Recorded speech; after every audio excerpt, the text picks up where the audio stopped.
You open a bottle of Scotch from Islay. The smoke arrives before the liquid even touches your lips. It is not the smell of a barbecue pit. It feels more like a damp marsh. Decomposing earth. Seaweed that once rested beneath cold water for thousands of years. The surprising detail is this. The aroma was once seen as a sign of scarcity rather than a symbol of luxury. To distill Scotch, producers first create malted barley. Barley is soaked, allowed to germinate for several days so enzymes can form, and then dried to stop the process at exactly the right moment. Let the sprouts grow too far and the starch is consumed. Apply too much heat and the enzymes are destroyed. The technical window is as narrow as a winter draft through a cracked door. In many parts of Britain during the 18th century, coal was used for drying because it burned steadily and produced little aroma. Scotland, especially western islands like Islay, lacked abundant coal reserves. What they did have was peat. Peat is partially decomposed plant material formed in oxygen-poor wetlands over thousands of years. It accumulates at roughly 1 millimeter per year. A layer the height of a fingernail can represent a century of growth. Peat burns at a lower temperature than coal and releases dense smoke rich in phenols. Phenols are organic compounds built around a benzene ring with a hydroxyl group, a technical description. Yet you have encountered them whenever you smell a campfire. When damp barley rests on drying floors above a peat fire, the smoke passes through the grains. Phenols cling to the surface and seep inward. Distillers measure this in ppm phenol, or parts per million. 50 ppm means 50 parts phenol within a million parts of material. The number sounds tiny, yet the human nose detects it easily. Originally, peat was simply an energy solution. No one planned to create a signature flavor. Still, the smoky character survived fermentation and distillation. It traveled through copper stills with rising alcohol vapor and condensed into aging casks, where it slowly blended with oak compounds and oxygen over time. The turning point appears when something once linked to economic limitation becomes a premium identity. To understand that shift, the story moves from drying floors to the commercial world of the 19th century. Islay, Jura, and many coastal regions of Scotland contain vast peat bogs. Peat could be cut into blocks, dried for a few weeks, and burned as fuel. Families harvested it themselves for heating and cooking.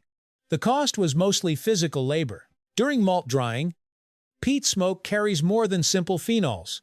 It contains cresols, guaiacol, and a range of compounds that evoke medicinal notes.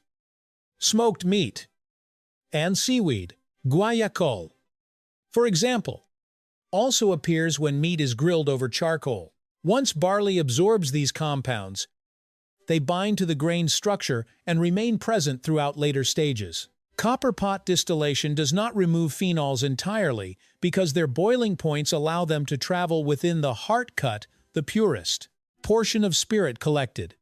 Distillers of the past lacked modern analytical tools like gas chromatography. They relied on smell and taste. If a batch preserved the familiar aroma, it was considered successful. This created a stable feedback loop. Cheap peat led to peat drying. Peat drying created smoky character. Smoky character became a regional signature. Regional signature turned into identity. As maritime trade expanded, whiskey from Islay reached Glasgow and London. Urban consumers began distinguishing between lighter Highland styles and heavily peated island spirits. Markets, always sensitive to difference, quickly attached value to that uniqueness. A survival choice gradually transformed into a competitive advantage. The 19th century saw whiskey production expand through continuous distillation technology and wider distribution networks. Blenders in Scotland and England use smoky whiskey as a structural element in blended Scotch. Even a small proportion of Islay spirit could provide depth and backbone.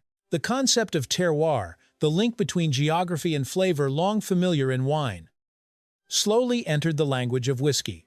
Peat bows, salty sea air, and ancient organic matter became part of a narrative about origin. Consumers were not only buying whiskey, they were buying a landscape.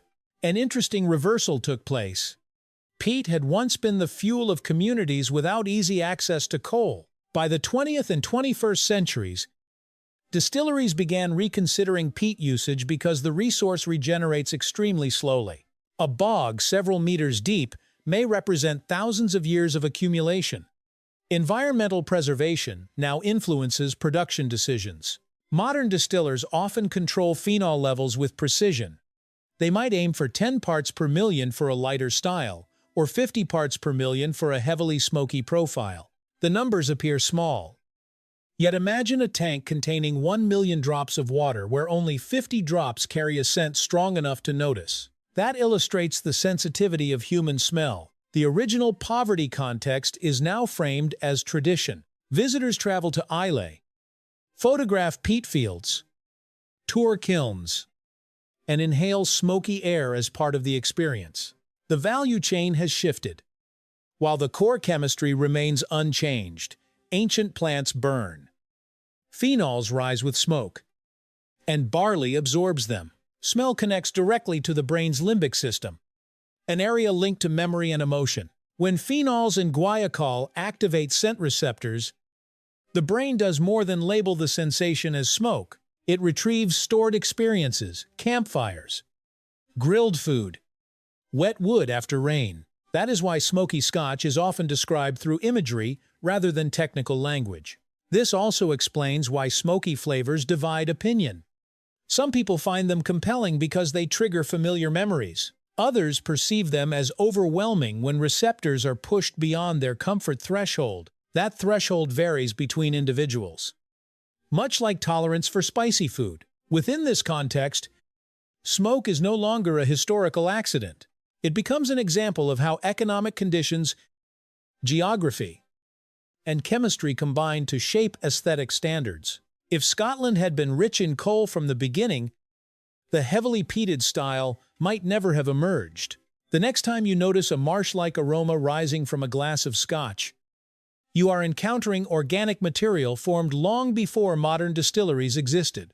Peat accumulates at a rate measured in millimeters per year. Yet its influence on a global industry unfolded within only a few centuries. If survival decisions can evolve into symbols of luxury, it raises a broader question. How many flavors around us began as responses to limited resources? The story of new barrels and reused barrels across the Atlantic follows a similar logic, except that, instead of peat bogs, the central character is the law itself.